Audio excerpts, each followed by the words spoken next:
Assalamualaikum warahmatullahi wabarakatuh.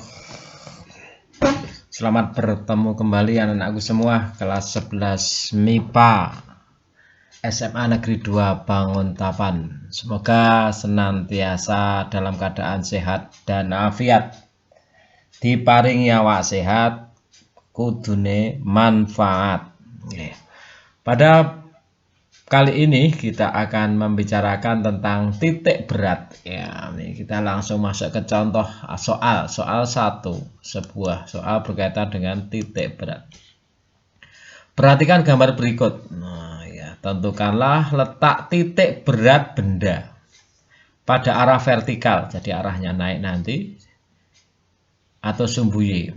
Nah, ya, apa itu? A. Sebuah batang dengan panjang 10 cm.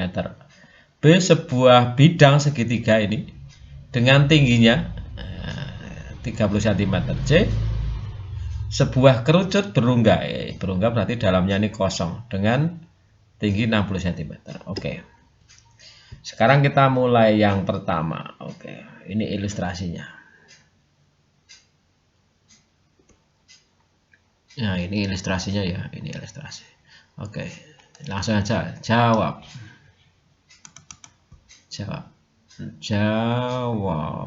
Oke. Ya, A. Sebuah batang dengan panjang 10 cm. Jadi kalau batangnya ini adalah di sini, ini tengah-tengahnya di sini, maka kita lihat kalau ini panjangnya ini adalah L. Nah, kita sebut saja setinggi ini namanya L, sekian ini namanya L. Maka kita ketahui L-nya itu adalah 10 cm. Oke. 10 cm. Oke. Nah, sementara Y-nya kita kasih keterangan di sini. Y-nya atau pusat masanya benda, kita anggap saja Y0 begitu. Pusat massa benda itu terletak di tengah-tengahnya untuk benda satu dimensi. Sehingga di sini kita bisa melihat bahwa Y-nya atau Y0 atau pusatnya ini sama dengan setengah dari L, berarti setengah dari berapa tadi? 10 cm, berarti 5 cm. Jadi pusat masanya pada arah vertikal adalah sebesar 5 cm. Oke, yang kedua B, kita lihat. Untuk sebuah bangun segitiga kita lihat di situ tingginya adalah berapa tadi? 30 cm ya, 3 cm. Oke. Untuk sebuah bidang seperti ini, kita lihat pusat masanya itu ada di sini. Nah, taruhlah misalkan pusat massa itu di sini. Nah, di sini.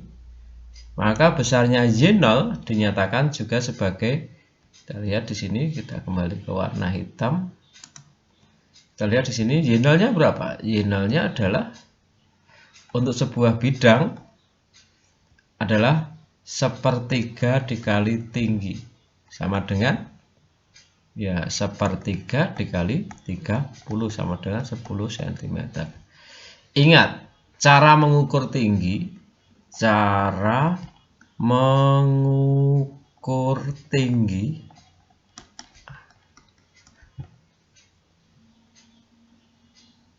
dari puncak segitiga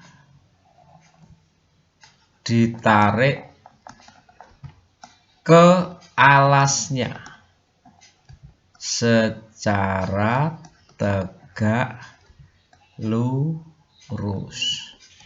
Jadi misalkan begini, misalkan saya mempunyai segitiga sembarang begitu ya, segitiga sembarang saja kita buat. Misalkan saya punya segitiga sembarang gitu, kemudian kita buat begini, taruhlah begitu, ini tarik sini.